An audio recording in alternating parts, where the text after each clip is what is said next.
Hey gang, this week's episode is brought to you by oldschoolshirts.com. Hey, check them out. You like defunct teams and leagues and t-shirt form? Well, you'll find them there, but a whole bunch of other stuff too. Do you remember a radio station of the past or perhaps a mall that you used to go to?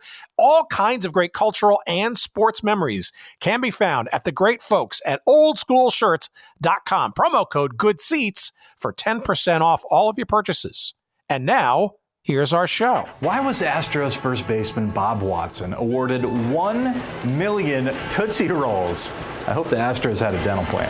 Hey, I'm Michael Callahan, and on this forgotten day in 1975, it was May the 4th, and the force was strong with Astros first baseman Bob Watson. Even though the release of Star Wars was a couple years away, but I digress. Watson was about to achieve something that only one person could and will ever achieve in the history of Major League Baseball: scoring our national pastime's 1 millionth run.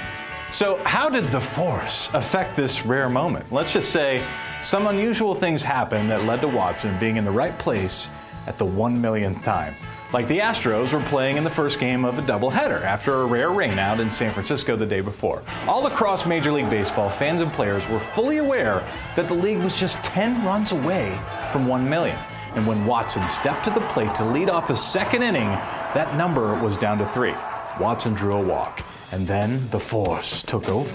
Watson stole second, a truly rare event. In his 19-year career, Watson only stole 27 bases the entire time. Jose Cruz followed with a walk of his own. Then, Astros catcher Milt May launched a 3-run jack.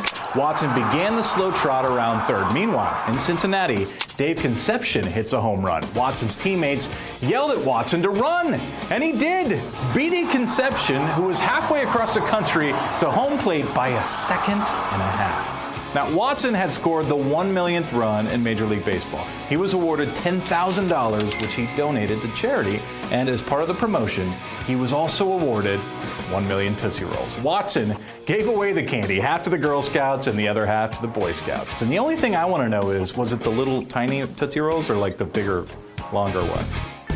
Welcome to Good Seats Still Available, a curious little podcast devoted to exploring what used to be in professional sports. Here's your host, Tim Hanlon. Hello. How are you, everybody? My name is Tim Hanlon, and this, of course, is Good Seats Still Available, the curious little podcast that's devoted to what used to be in professional sports. Thank you for finding us. And, of course, we love to go just back into all kinds of oddities, and regardless of what the sport is. And there you go, May 4th, 1975. For one that I didn't even know about. The day that the Tootsie Roll Company and Major League Baseball concluded a pretty intensely followed promotion featuring 1 million Tootsie Rolls to commemorate the 1 millionth run in Major League history. And that was Michael Callahan from the Houston Chronicle with that little video remembrance of that hugely important event in Major League Baseball history. But it's a little sampling of the oddities and other things that are included in a great new visual extravaganza, a new book by our pal Todd Radom, who is back after many years. One of our 2020 interviews was the last time Todd was here with his pal Chris Creamer talking about their NHL Hockey by Design book. If you remember that episode number 185, we talked about the NHL and the sweater history, if you will, the colorful uniforms, if you will, of the National Hockey League. But many of you may remember from that conversation, or maybe just a sports nerd like myself, been following Todd's work for years. Todd is probably one of the best known artists in the visual identity of professional sports. He is carved out a 35-plus year career specializing in sports designs, especially around the 1990s when all of a sudden there was a professionalization, if you will, of creative services around sports, in particular sports teams creating their own creative units to do logos and related ephemera.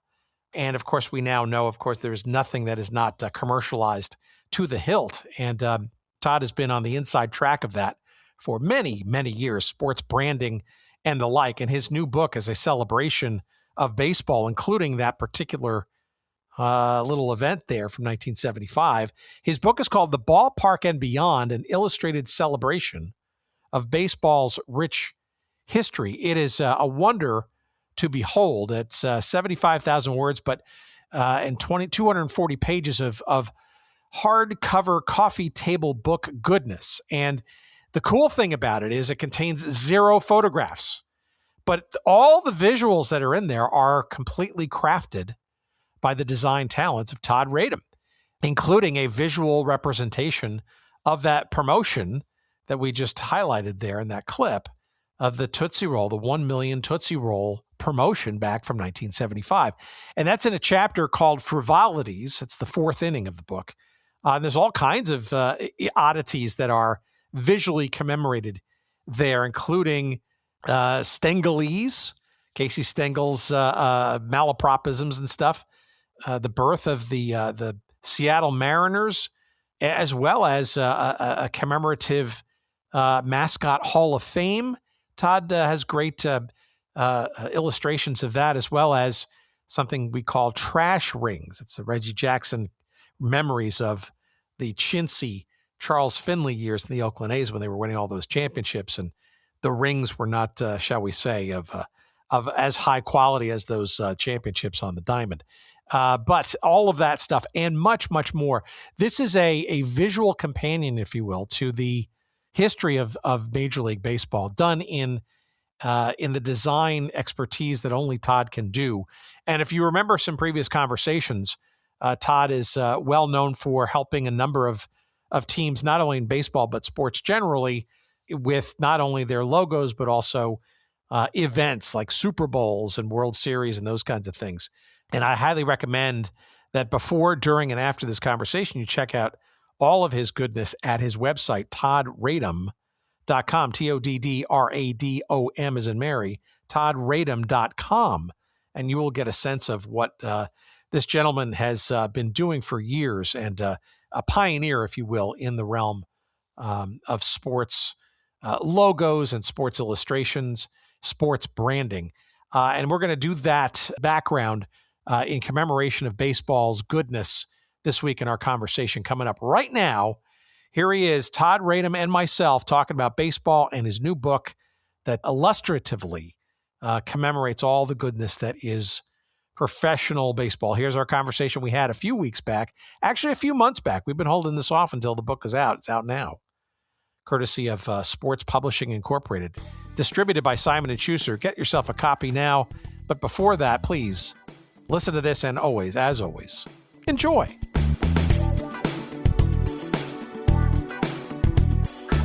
You know, one of our most popular episodes was your last turn here when we were talking about hockey jerseys of all things. Yeah. And I want our audience to be reminded, especially those who are new to the proceedings, maybe haven't had a chance to listen to that or have not experienced some of your goodness in and around sports and graphic design and that kind of stuff. They may have, actually, without even knowing it, but a little bit of a primer of your background. Yeah. Because this is sort of an intersection between sports and history, but also the visual and the graphic design and the experience of all these things, right? It's integral to the book, as you can see. And, you know, it's very much and we'll talk about it, you know, once you fire it off. But, you know, what I've been doing professionally for the last 35 years leads to this book in many ways. But you have a career, if you will, in graphic design and all kinds of involvement in sports and iconography, and a little background on that. Like, how did you get started in that, and how did you get into the realm of sports and stuff? Because it seems like a dream job if you're right-brained, but also maybe, you know, interested in sports as well. It's a rare and lucky kind of thing to me, from my perspective. Well, you're absolutely right, and I appreciate that. I always say that my professional life and the intersection of sports and art/design, I come at this from a bit of an unusual perspective. I'm a 4th generation artist, so I always say that I watched games growing up, and I'm a child of the 70s. It through perhaps a little bit of a different lens. Um, I graduated college in 1986. That's a long time ago, and at that time there really was the opportunities for somebody to work as a sports designer were very minimal. Things kind of blew up in the very early 1990s for sports design for several well-defined reasons. Number one, you've got a whole bunch of new teams coming online, expansion teams, teams moving all over the place. And you've got this professionalization of marketing, as I call it, coming into clear view. You also had this really interesting intersection of hip hop and lighting with the look of sports. When the Chicago White Sox changed their look in 1990 to the one that we're familiar with today, you had, Ice Cube, who I work with these days, so it's kind of a strange, full circle thing, and NWA and wearing White Sox caps. And you also had the need for just more and more art, more secondary logos, more uniforms. Anyway, long story short, 1991, 92, the first in-house creative services and the NHL. NFL was, as they are with many things, way ahead of the curve. And I happen to be a young designer in New York, interested in sports, interested in logos and the looks of sports uniforms and things like this for as long back as I can remember. And when I first became involved in this, there were probably 5 people doing sports design. I always say that if we had a sports designer convention in 1992, you'd have 5 people, and there is such a thing today, and there are untold hundreds and hundreds of people who attend these things. So I was there at the inception. Well, as an OG, I mean, how are you making a living, right? Knowing that that's kind of where your passion and interest is, but there really wasn't a whole lot of, if you will, formal gigs, so to speak. And you also probably had to do a lot of proselytizing too, right? Well, it's kind of interesting because when I graduated college, I went to go work in book publishing, designing book covers, pumping out a crazy number of book covers, which leads me to being an author, I guess, all these years later. But at any rate, this was kind of a golden era for sports books, particularly baseball books. And I got a lot of those covers. Give it to Todd. He is interested in this stuff. He knows what he's doing. And these things resonated. So when the time was right, and I found out about the fact that MLB was opening up their first in-house creative services department, I had a ready-made portfolio of sorts. There was nobody out there who had a portfolio full of sports logos. It just didn't exist. But I had kind of the next best thing. Long story short, back in those days, slightly before things went computerized and digital, it was all arts and crafts. It was hand lettering and things done with cutting and pasting, literal cutting and pasting. You would carry around a portfolio as a designer or an illustrator, and your portfolio was literally a big thing with a handle on it. Maybe it's a box, maybe it's a soft-sided valise. And again, being in New York, being in my late 20s at the time, kind of, into hustle culture and making it happen, I got wind of the fact that there was an opportunity here. And I was always dropping off my portfolio at advertising agencies, other book publishers, magazines, people, who needed design and art. And I was quite successful. I was at that time a very in-demand hand letterer, like literally by hand. And some of my clients were, for example, I had the American Express account as a 25-year-old letterer. I had AT&T, so I was killing it. Anyway, were you working with an agency or being assigned by an ad agency or creative? Yeah, working with ad agencies. Interesting. Working with ad agencies. Both of those accounts were with Ogilvy and Mather direct. So this is sort of post Mad Men, but some of that culture still did exist at that time. But you're the hired gun, if you will, for your area of expertise that they don't have, or there's not enough to have on staff, so to speak. There, right? That's exactly right. That's a good gig if you're one of a handful, right? I was killing it. back then. So back then, you would take your portfolio and you would call an agency or a magazine, or in baseball's case, Major League Baseball, and you'd be instructed to drop your portfolio off in the morning. I'll paraphrase. Let's say drop it off anytime before 10 a.m. and pick it up anytime after 4:30 p.m. on Thursdays and Fridays maybe. And more often than not, you would drop your portfolio off, and if you were lucky, you'd find a Xerox note in there that said, here I'm the art director. Here's my number. Quite often, you'd find a form letter in there which said, "Thank you for your interest, and if there's anything that comes up, we'll let you know."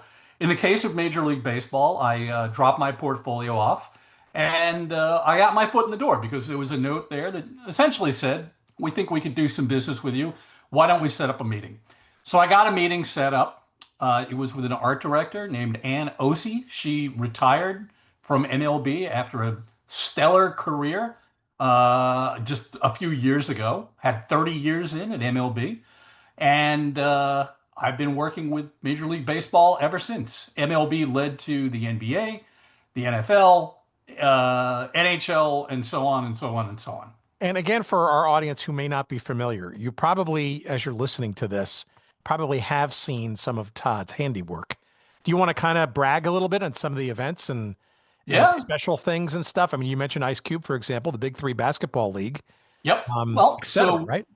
Yeah, we're about to go into season 9 coming up, which that's hard to believe. Just seems like it just started.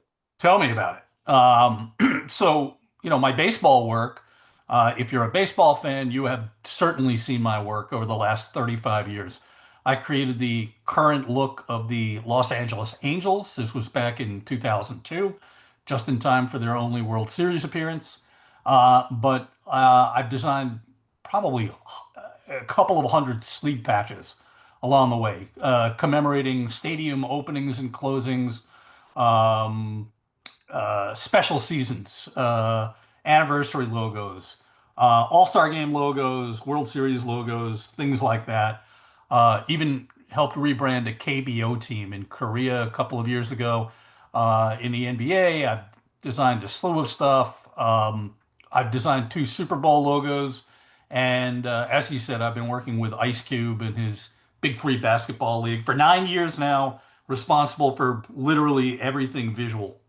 And all-star games and Super Bowls and other events and those kinds of things. And it's just, it's an amazing array of visual iconography, if you will. And it's also stunning, too, because your rise into this, it's not even, is it a specialty anymore? Perhaps it is. It's certainly an expertise. Almost coincides with sort of the modernization, if you will, of what it takes to run a league and or a team or a series or an event kind of structure where you almost have to think like a media company, right? A branding and a media kind of entity where, in the case of the coverage, right? There's social media people on the field and snippets and all that kind of stuff in addition to the rights and whatnot. I mean, you're actually probably at the, if you will, part of the dawn, if you will, of the modern sports marketing function in these leagues and teams. No question about it. And I always joke about the fact, Tim, that, when I first started doing this, the bulletproof criteria for a logo, which, kind of still applies, does it embroider? What does it look like in embroidery form? But back then, what does it look like on a fax cover sheet as a one-color logo? So the needs back then were so minimal compared to what we have today. As you said, well before social media. The iPhone came along in 2007. In the scheme of things, that's a good chunk of time into my career doing this. And think about the fact that think about what our in-arena or in-stadium experience as a fan looks like now compared to what it might have even a few years ago. The logos move, they animate, they are gigantic, they have to be small. So I always say that doing this before things were digital really set me up pretty well for what exists now, because it was very difficult to do it back then. It was very costly. There was, you couldn't undo a mistake with the click of a button. And yeah, I was, as I said earlier, there at the inception for sure. Yeah, well, as we talked about too, the logo in particular, and the uniforms generally as well. Obviously, the biggest palette, if you will, for the logos or billboards, if you will. I think that's kind of depending on when you grew up and became a sports fan. You and I are around the same age, so I would say in the 1970s or Yep. so, right? The logos mattered, right? We didn't have the internet, we didn't have phones in our hands and our faces, if you will, right? We didn't have instant information and all kinds of, and third jerseys and all these kinds of things, right? Or special, this is and that's. The one had to kind of be satisfied with the color scheme and the media guide and the pennant and the uniform you might get or the home or the away uniform you might see on television or at the game. But those things I probably had an even more indelible kind of impact, right? Because those were the more limited forms of, if you will, media that we were exposed to when we were rooting for our favorite teams. Well, that's true, and you could look at it completely the opposite way and say that the stakes of manufacturing this stuff were not as severe, if you want to look at it that way. There were no focus groups. You could float something out there, and if it didn't work, well, you change it the next year. No harm, no foul. There were not, a world well before Fanatics. There were no investments in inventory, for example, where these days, if a team wants to make a change, you really got to stick with that thing, with the exception of, City Connects and, the special marketing campaigns. But if you wanted a new permanent look, these days you've got to stick with that for 3 years to make it, to amortize it.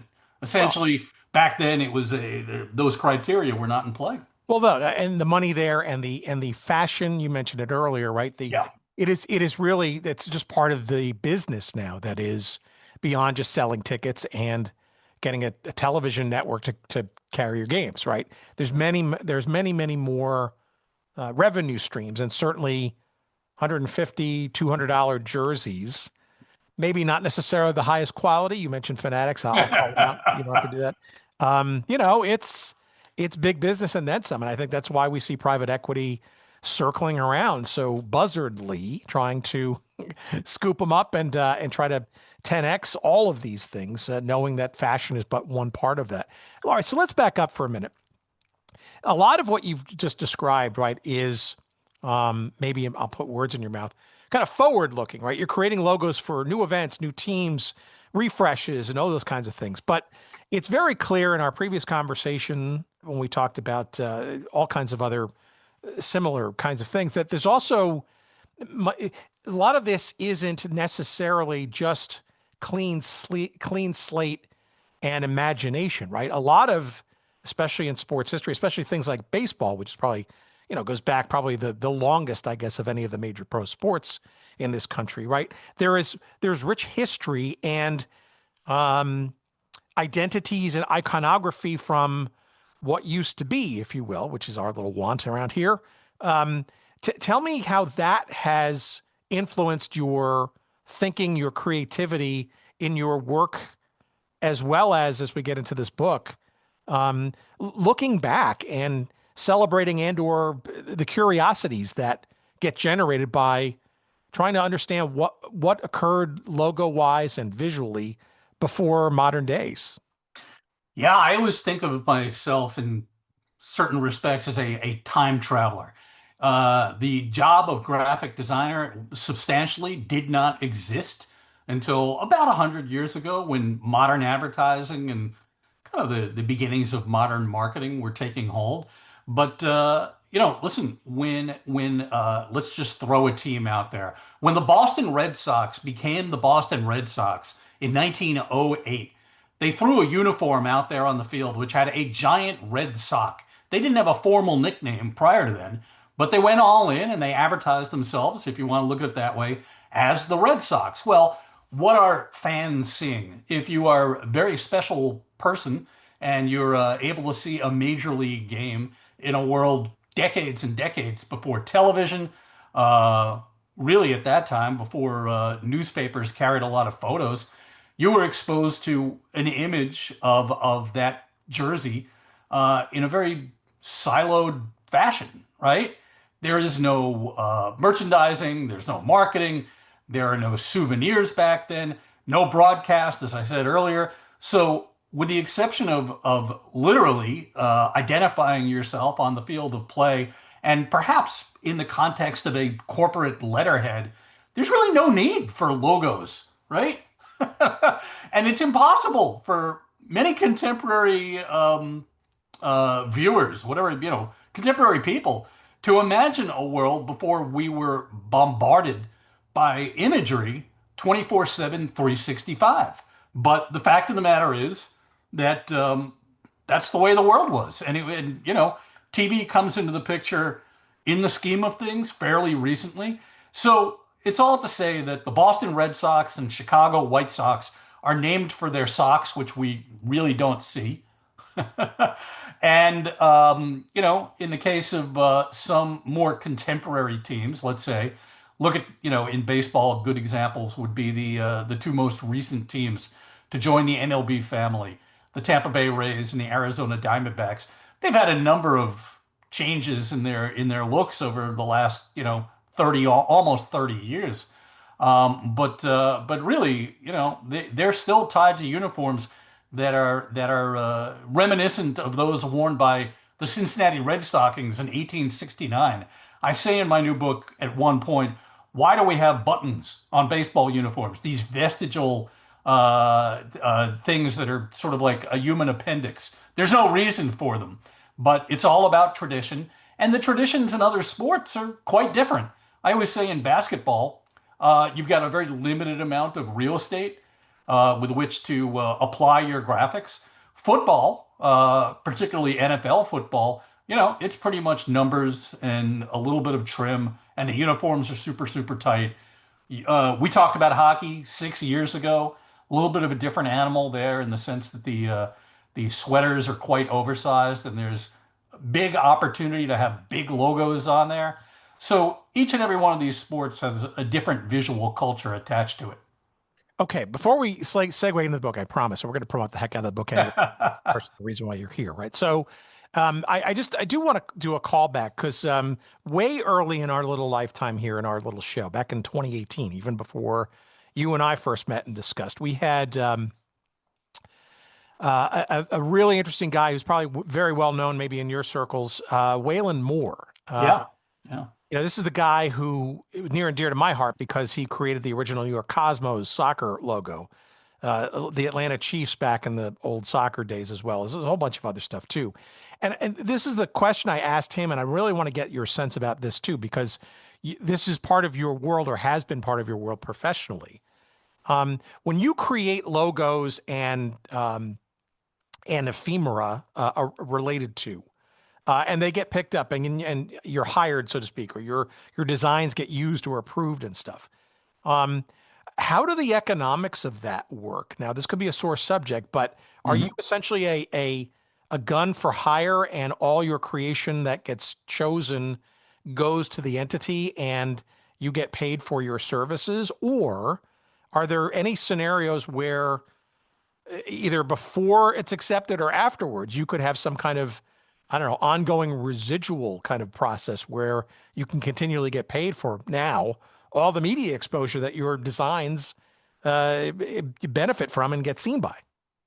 Yeah, it's a good question. And let me just say, I knew Waylon Moore. He was a delightful guy, a great inspiration to me. He also created, as I'm sure you know, Tim, the uniform that Henry Aaron wore when he broke Babe Ruth's record. Gorgeous. Yeah, absolutely. So anyway, he at that time was working for the Braves. And I think in the case of the Cosmos, he probably took a little chance. And there probably was no such thing as a buyout, which is what I am subjected to these days. So to answer your question, you're hired. You are usually paid a set amount to develop various rounds of a project that lead up toward the finale. And then when you get to the finale, you are bought out. You are bought out for all eternity. in every conceivable medium which has been invented and those which have not been invented. And as far as I'm concerned, I'm used to having been doing this. Same applies to advertising, book covers for the most part, stuff like that.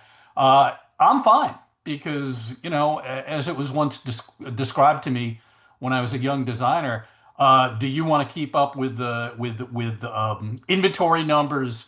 Do you want to take a chance with us and pay the price to get a license with Major League Baseball in certain cases, that kind of thing? So yeah, it's a buyout situation. See, it's interesting because I was expecting him to say that he was, maybe a little perturbed or wouldn't have minded, getting some revenue over time. And we've had some other conversations with other people who have differing opinions, but his opinion was kind of aligned with maybe where you were going, but even more specific in that he kind of looked at, look, if my work gets seen on an exponential level because a team or a league or the media coverage of games and that kind of stuff is that interesting and that voluminous, I've done my work. I mean, you couldn't have a better portfolio, if you will, than that, because you can just always point to, hey, did you watch that game last night? Well, both of the teams had elements of stuff that I created for them, right? So yeah, I thought that was a pretty, it's one thing to look at your checkbook and it's kind of another thing to sort of be philosophical about it. But I did feel like that was a very philosophical answer. I do suspect, though, and I don't think I probed him on this, but I do suspect that was probably after, shall we say, many years of accrued wisdom. Yeah, that's probably true. And I think he was probably pointing out a fact, which I always point out. I'll get asked sometimes, like, what do some logo that I did has been replaced. And I always stress the fact that, listen, this is not fine art. This stuff it is sometimes, but it's usually not hanging in a museum. Trends come and go, the needs change, and it's pretty much destined to be replaced at some point. And as far as I'm concerned, if I am being paid what the market rate is, that's commensurate with, certainly at this point in my life, my experience and what I bring to the table beyond simply executing something, and that speaks to the ability to strategize, to get into all kinds of other things in terms of how this stuff might be used. That's fine by me, as long as you're paying me fairly. It's up to me to make that deal. And listen, there are tons of stories of people who, in the past did what I do now, in a world where the guy who created the Minnesota Twins logo in 1960, for example, for the 1961 season, was paid something like $25, $10, something like that. Clearly, that guy was taken advantage of. I've never had that be the case in my case. Well, it's also worse too, right? As we've gone into the moldy, boxes of forgotten sports, history, right? There are teams and situations that, come out of mothballs, that fall out of trademark, right? Yeah. These are people who, they're could be long gone and, they're heirs and stuff, and they get discovered now, if you will, or rehabilitated into new designs, a refresh, a borrowing, if you will, or a stealing of the name of an old team. And now it becomes very, very big business very, very quickly, right, across all these different dimensions. Yeah. You can imagine that I have to sense that a generation or two of designers from your world may think of it a little bit more differently than philosophically, right?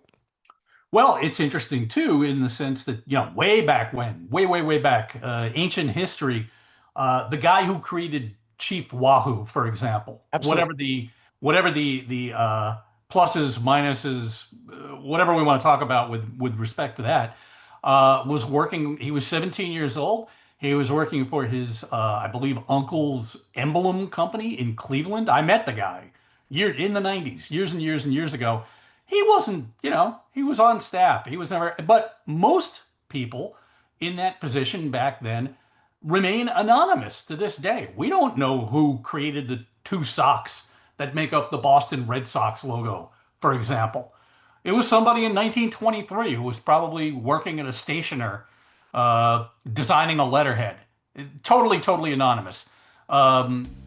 that's probably 95%. That applies to 95% of people in my position up until relatively recently.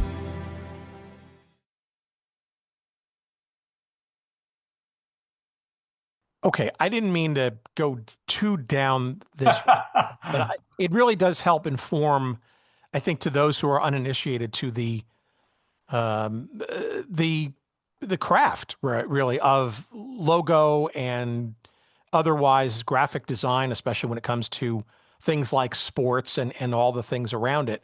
Um, this is your, I think this is your second full book, focused on particularly on baseball, correct?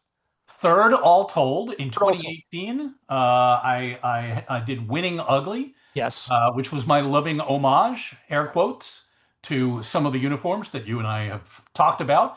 And then in 2020, when you and I last spoke, it was with my friend Chris Creamer, and he and I collaborated on Fabric of the Game, which looks at every NHL team's looks and how they got their names. But this is your second in baseball, though. So I'm Yes. that's where I'm getting. So Yeah.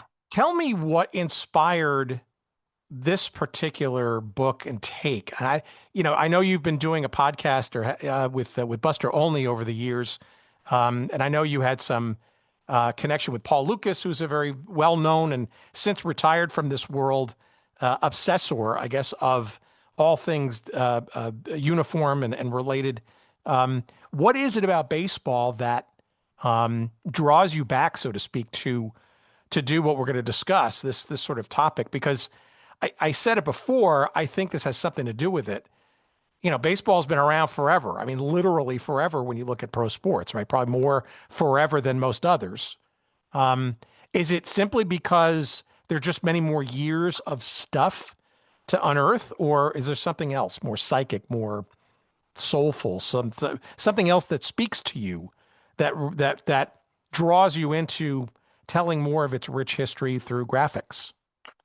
I think you point out part of it, but I would add to that and say, number one, for me personally, my love for and interest in baseball supersedes all other sports. As I said earlier, I've done 2 Super Bowl logos, and yeah, I enjoy football, but I'm a baseball lifer, and I always have been. When I was a kid, I would go to games with my dad at Yankee Stadium, Shea Stadium, and I doodle the logos of these teams in my scorecard. And that leads me into part 2, basically, of this, which is the fact that not only is baseball our longest standing professional sport here in the US, but it's got a lot of inventory too. And consequently, I think that the length of the season and the number of games within a season give us an opportunity for introspection, combined with the pace of the game, which has picked up in the last couple of years. There's no question about it. But if you're sitting in a ball game when you're 13 years old and you're watching what's happening on the field of play, and you've got a pitcher who is throwing to first base to hold a runner on, well, that's very different from a hockey game. You need to focus on the visuals of the sport in a way that you do not. And I would say my personal and professional experience working in book publishing, particularly with some legendary baseball writers over the years, many years ago, and being a reader, being someone who's interested in history like you are, all these things converge upon this toward this very moment and this new project of mine. Well, so describe it for our audience, because I've had the luxury of having an early copy of it. I guess I would describe it, if somebody came to me off the street and said, well, what is this book all about?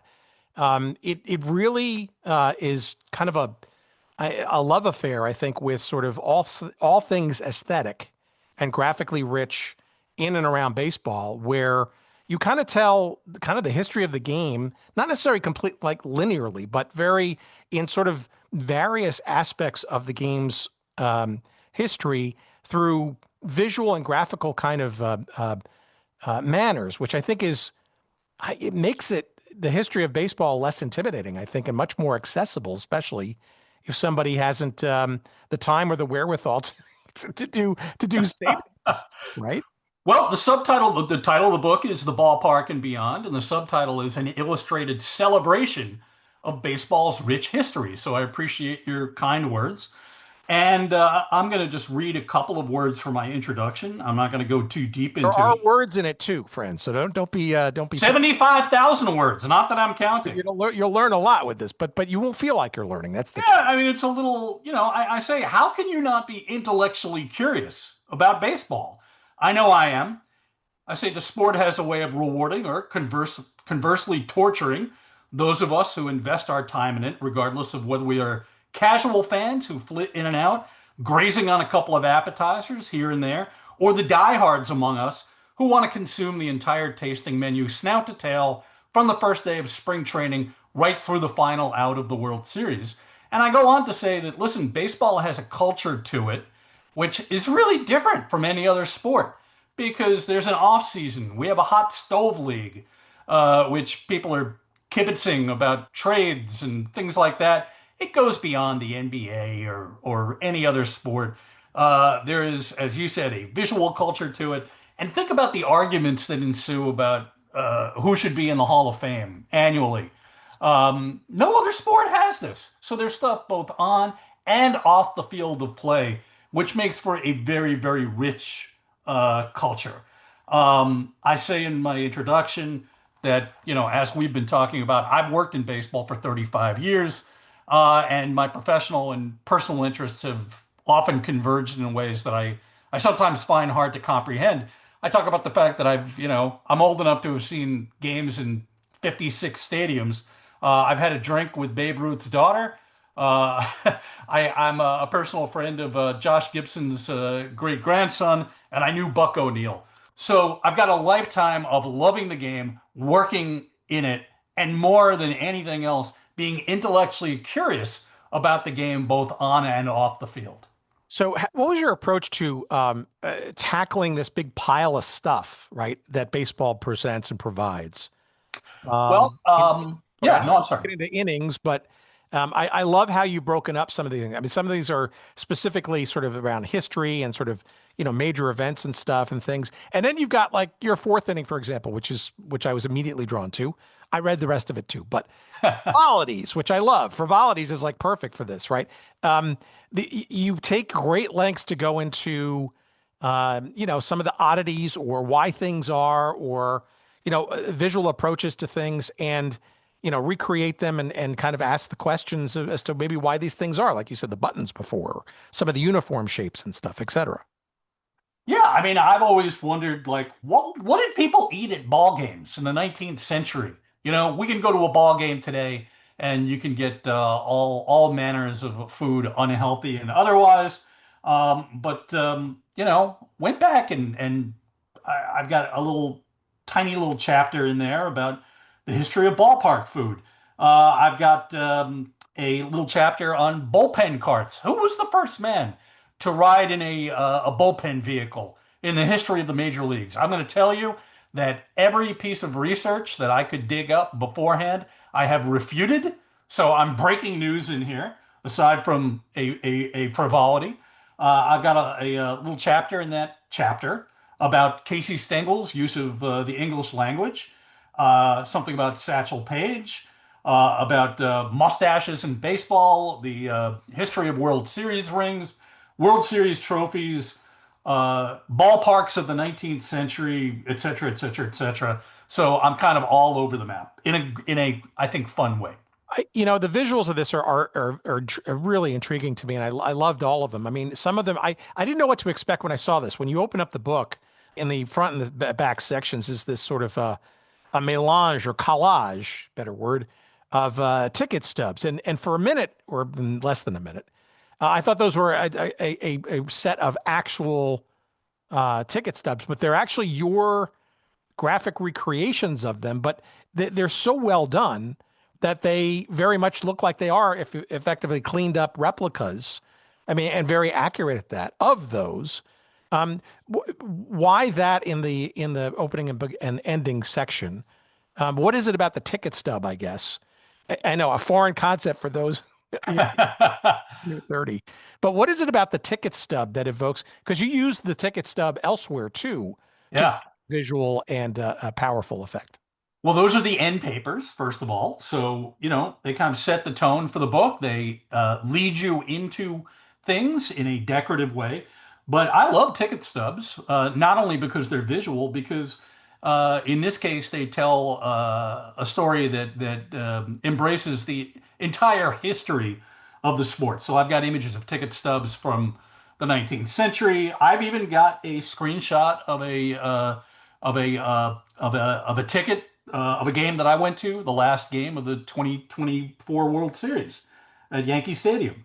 And they really can speak to every conceivable franchise, and they speak to moments in time, right? Because I think one of the great things about sports, especially baseball, again, because of the introspection involved that I discussed earlier, I keep my ticket stubs. I keep my screenshots, which is kind of maniacal, but that's what I do. And I'll look at these things and every so often, and I'll think about who I went to a game with, people who perhaps are no longer with us. And if we go all the way back, what would it have been like to have been at, I don't know, Cleveland Stadium in 1948 when the Bill Veeck is doing incredible things? I've got a ticket stub in here that I've redrawn of the first game I ever attended at Fenway Park, which was part of the Boston Massacre of 1978. Daggers through the hearts of Red Sox fans. So they do a lot with a little, and they're little pieces of art.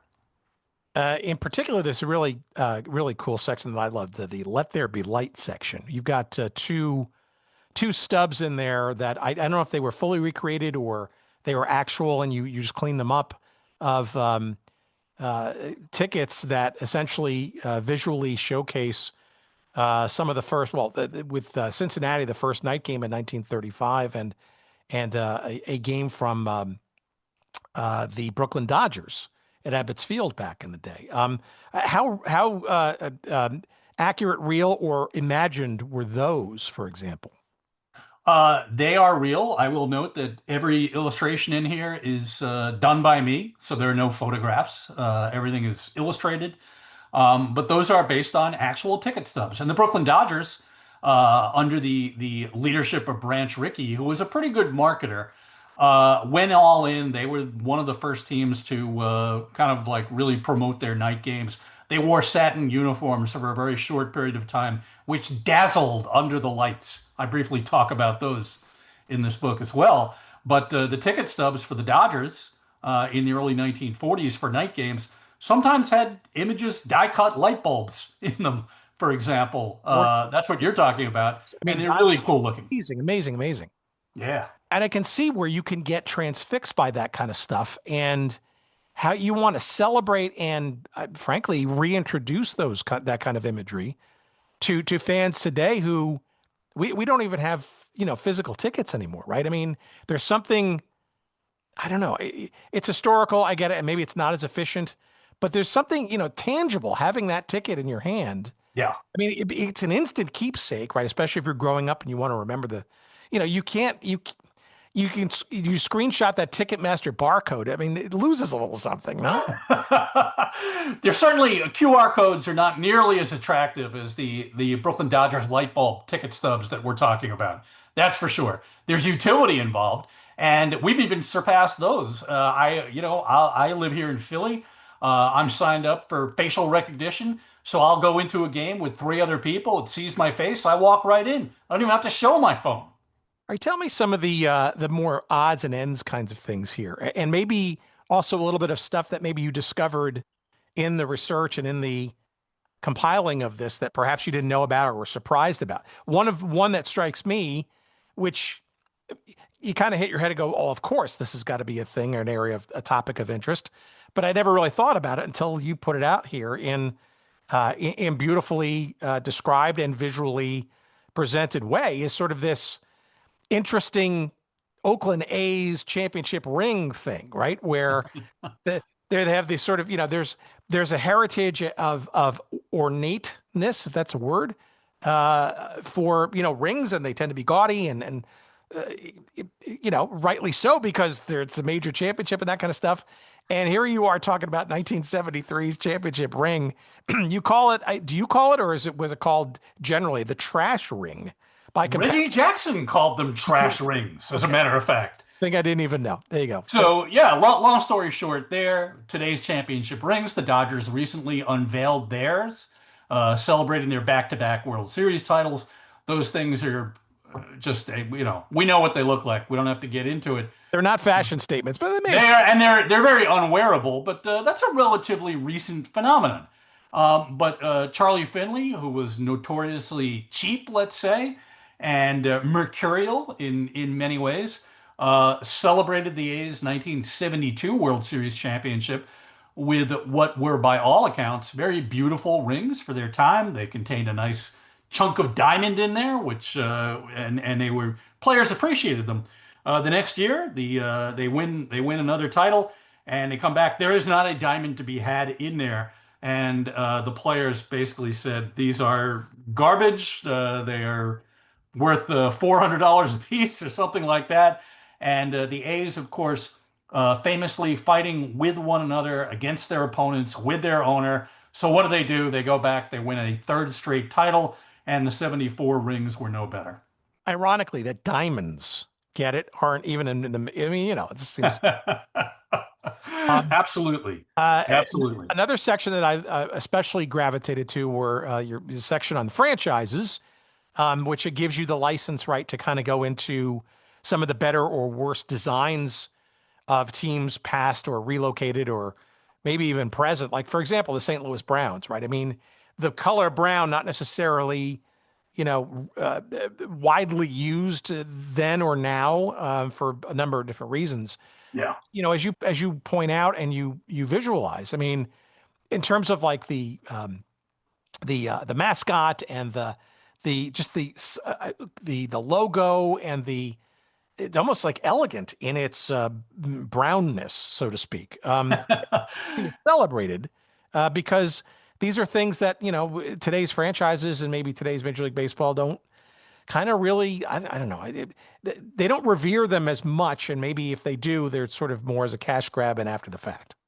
Yeah, and certainly the construct of a St. Louis Brown franchise, considering you and I and probably most of your listeners were not alive to have experienced the putridness of that particular franchise.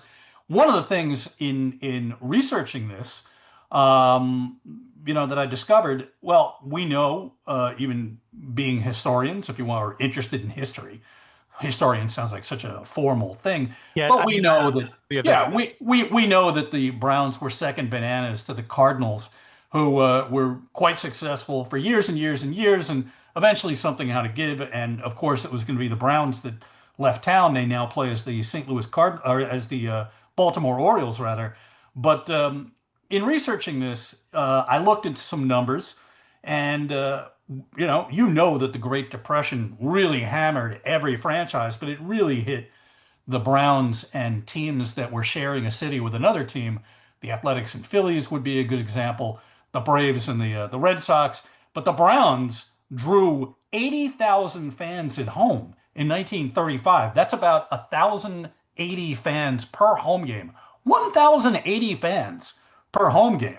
So just how bad the Browns were, we know they won one pennant over the course of their entire history, but not many people were watching them the entire time. So they're kind of fascinating because they're such a cipher in certain ways. Give me a sense of like what area of the game and this book that kind of may surprise people or that you especially identify with or gravitate towards. I mean, I'm a franchise guy and a logo guy, but there's so much more in all of this that you must have a sort of little favorite thing or maybe something unique like that. Well, yeah, there are a couple of things that I'll point out. I have one chapter which is about the home run record. And of course, these days, Barry Bonds holds the record. Not a lot of people are enthused about that, not necessarily. And Babe Ruth held the record for so many years before Hank Aaron broke it. I went back and looked at newspaper accounts and read a lot of stuff about who the pundits thought might break Babe Ruth's record well before Hank Aaron came along. So Jimmy Fox was seen to have had a chance, but he kind of piffed out at a relatively young age. And then, Mickey Mantle has a shot, but of course his health was compromised. starting at a pretty early age himself. Willie Mays played a good long career, but eventually he ran out of steam. And I find these accounts that in the early 1960s, you've got somebody like Ralph Kiner saying, well, keep an eye on Hank Aaron because I think he's got a shot if he stays healthy. And of course, this is 15 years, 12 years before he actually broke the record. I've got a little history of the Triple Crown, which is this unusual achievement now. Nobody in the National League has won a Triple Crown since Joe Medwick in the 1930s. Miguel Cabrera won one in I think it was 2012 for the Detroit Tigers. But the history of who's won this Triple Crown and how they achieved it is pretty interesting. A couple of other brief favorites of mine. I've got a chapter on Yankee Stadium's frieze at the old Yankee Stadium, the first iteration. The frieze, often called the facade up there, constructed entirely of copper. And it acquired this beautiful green patina within months after it was first constructed. So stuff like that intrigues me. As I said earlier, the history of ballpark food, looking at statues of ball players all across the land from sea to shining sea. Who was the first Major League Baseball player to warrant a statue? And how did that come about? I've got that in there. I've got the last game in the histories of the Washington Senators and the Brooklyn Dodgers.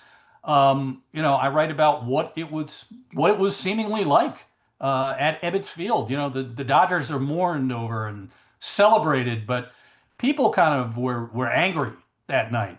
And apparently the Dodgers organist, Gladys Gooding, was according to Vin Scully, no less an authority than Vin Scully, perhaps had a drink or three, I believe is what he said. And he recounts the fact that she was playing dirges, mournful songs, and that people were very angry. All right, two sections before you go, and let you promote and stuff that I just also fell in love with too. I love the section. What inning is it? As he scrolls here to make sure he gets it right. Inning 8 off the field. All these sort of ephemera, if you will. I mean, everything from buttons and root beer bottles to some of the stuff that ashtrays. Mugs and steins. I love all that stuff. And I just think that's so perfect for baseball, to your point earlier, right? It's a game that's relatively long, both in season and in play of game, except for some modern tweaks now. So the idea of having all these sort of things and stuff, it helps you further luxuriate in the fandom of the game. I mean, you talk about like the bronze plaques, that are in Cooperstown, but also say in places like Yankee Stadiums, right? In the monument, section there. These are all part of the game as well, right? These are touchstones, literally and figuratively, some of these pieces, and collectibles, right? There's no more collectible a sport, I think, than baseball.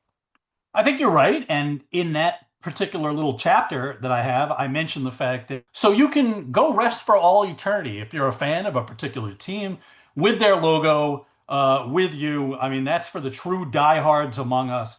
And I talk about the history of the stuff of licensed merchandise, which really wasn't a thing until a young man named David Warsaw. His family owned this pottery business in Chicago.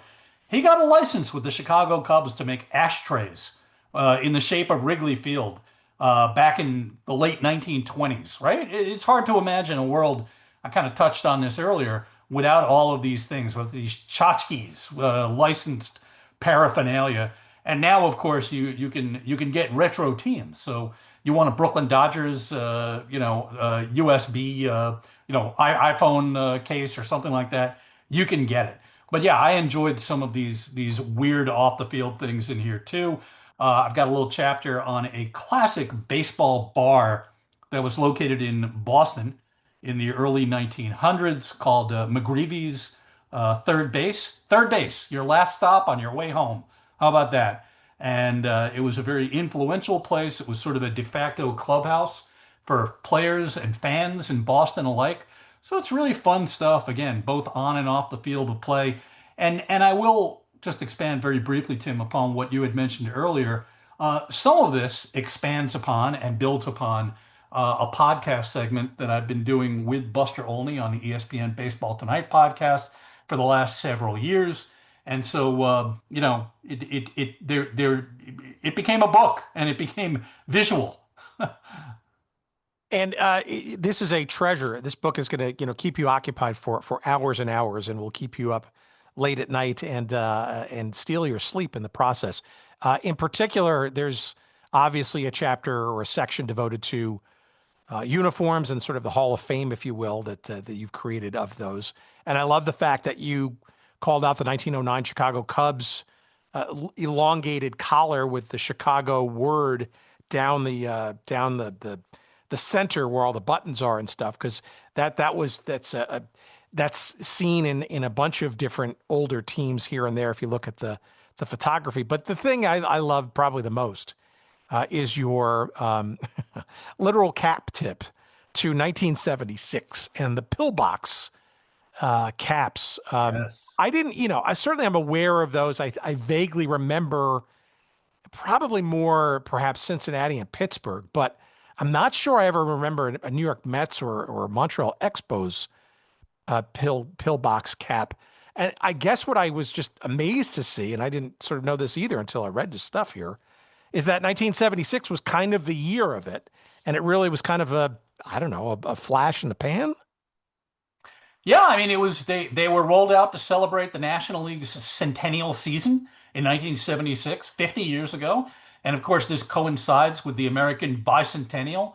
So there's this kind of movement toward old-timey and, looking at all this stuff from the distant past. And the amazing thing was the fact that the Pirates decided to keep them on.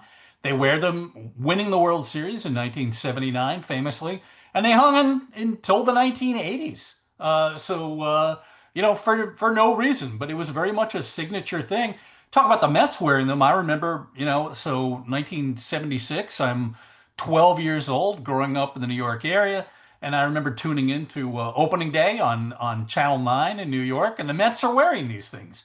And it's not like they were selling them, and it's not like there was an announcement. The Mets will be wearing these things. And they wore them for a handful of games. July 4th, I think I have in there. I'm not sure. They were very celebratory. Same with the Phillies, a couple of other teams. But yeah, the Pirates really made them their own.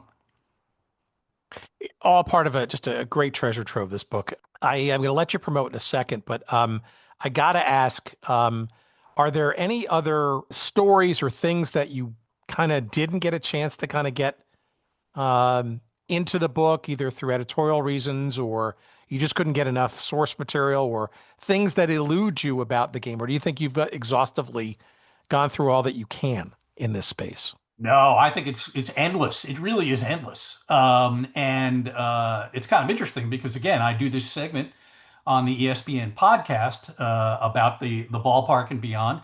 But, that's not a bunch of words. It's made for a podcast, which we're doing right now. It's not visual. You're not holding it in your hand in this case. So I've got a ton in the can for this year. I've got 32 of them ready to rock. And who knows, that could be volume 2. You have no idea. One other thing, Tim, I will say that this is a very personal project of mine. Illustrated, completely written, designed, packaged by me. And last week, I went into a recording studio and recorded the audiobook version of this as well. Very cool. And you can sort of like stroll along and it's almost like a director's cut in some respects, right? Like what you maybe kind of, what your thinking was. And it's probably better when you get it from the traditional voice of the creator versus just having to read it per se. And that's makes it audio visual in that respect. That's pretty cool. Yeah, something different. So there really, there's a potential endless amount of material. Again, how can you not be intellectually curious about baseball? So maybe volume 2, if it ever happens, will contain ball game. I've got the ball game played at the Sphinx in 1888 by a team of major league players. We could go to Alaska. That was the old Spalding tour, right? Yeah, exactly. Absolutely. The world tour, 6 months, traveling the world in 1888. So anyway, there is always something new to be thinking about and illustrating going forward because, once your mind starts going with this, it can go all over the place. All right. Before I let you promote, what are you working on now, either in this realm or outside this realm? Are there any projects that you're involved with or want to become involved with? I mean, in some respects, there's an explosion of sports, especially sort of minor league and challenger league things. It's almost like the 1970s again in that respect. This time buttressed by lots of dough. Sadly, probably all mostly business with a capital B than maybe for the betterment of any particular sport or game. Or are you kind of just, are you not as hustling as you used to be back in the day because you kind of been there, done that? Yeah, I think you touched on it. I work with a select group of clients these days relative to what I might have been doing 20 years ago or 10 years ago even. And I think it's interesting because right now, if you think about it, our changes in sports, the look of sports in this country are really uniform driven. And that's a relatively new thing. We've got a lot of uniforms, but our logos are kind of stagnant. So I'm still doing what I've always been doing, and maybe in some different ways and different places.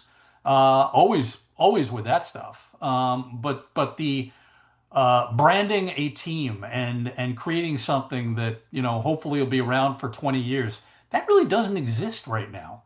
Well, look, the celebration of all those kinds of things, and frankly, the importance of it, does not dissipate in any way, shape, or form. And like I said before, I mean, you've probably seen or probably still enjoy some of Todd's handiwork. You're watching the Big Three, for example, all the uniforms and all the logo and all that kind of stuff. I mean, it's just incredible. I mean, you literally are the outfitter of, that entire league, and frankly, probably in many respects, part and parcel of the 3-on-3 kind of game being a big deal now that the women are playing it now with unrivaled, and it's even ascended into the Olympic routine and stuff. I mean, the Big Three had a big part in renewing interest in that and bringing it to a whole nother level. So, it may seem like you weren't part of that, but you really were. I mean, you still are very instrumental. And that just speaks volumes of why this work is important and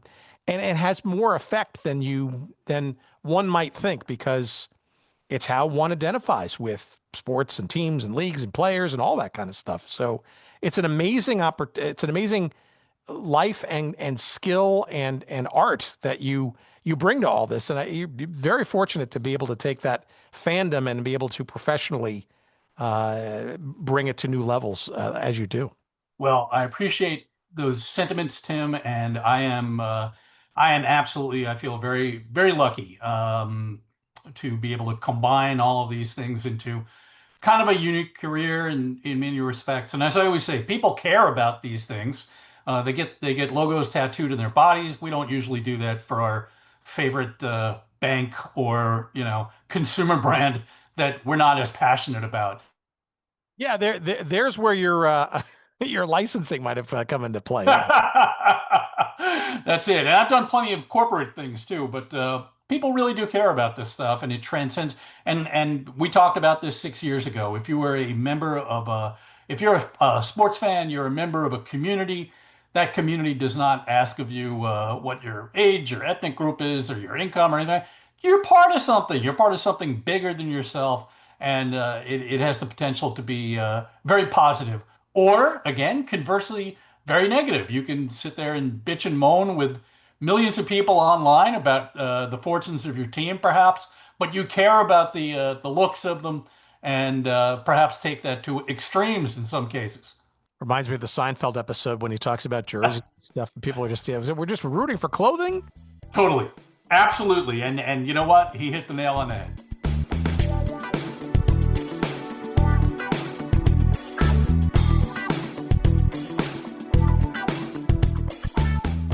All right, many thanks to Todd, and I know it's a challenge when we're celebrating in audio form the visual excellence that is the work of Todd Radom. But now that you've heard the voice behind the creativity, now is your opportunity to go get some of these books, including the one we just talked mostly about.